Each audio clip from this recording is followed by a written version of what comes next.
وقت نہیں۔ اولاد کی 5 قسمیں ہیں، یہاں بیٹھے بیٹھے طے کر لیجئے گا کہ میں اس وقت کس قسم سے ہوں۔ پہلی قسم، والدین جو کہتے ہیں وہ کرتے نہیں، یہ نافرمان اولاد ہے۔ نافرمانی کی سزا کیا ہے؟ صرف 3 سزائیں یاد رکھیے گا۔ پہلی سزا، پوری زندگی سجدے میں پڑے رہیں، نہ ان کے فرائض قبول نہ نوافل قبول۔ دوسری سزا، اللہ کی نظر رحمت سے محروم، اللہ ان کو پاک بھی نہیں کرے گا۔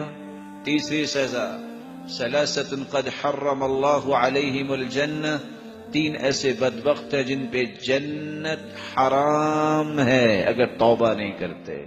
والعاق، ان میں ایک نافرمان بیٹا ہے۔ اولاد کی دوسری قسم، بات مانتے تو ہیں جیسے والدین کہتے ہیں، لیکن دل کی خوشی سے نہیں۔ مجبوری کیا ہے؟ مار پڑے گی، گھر سے نہ نکال دیں۔ فَهَؤُلَاءِ لَا يُؤْجَرُونَ، یہ کام کریں بھی تو اجر نہیں ملے گا۔ يَخْشَى عَلَيْهِمْ، ڈر ہے کہ یہ اجر سے محروم ہے۔ اولاد کی تیسری قسم، کام تو کرتے ہیں ساتھ دکھ بھی دیتے ہیں۔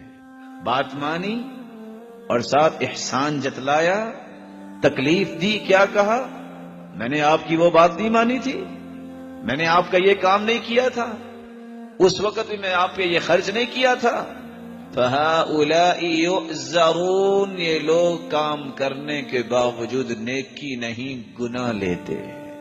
اولاد کی چوتھی قسم، جو والدین کہتے ہیں وہ کرتے تو ہیں، دل کی خوشی سے کہتے ہیں الحمدللہ مجھ سے اللہ نے اپنے والدین کا ایک حق تو پورا کروانے کی توفیق دے دی۔ یہ ہیں جن کو اللہ تعالیٰ اجر اور ثواب سے نوازے گا۔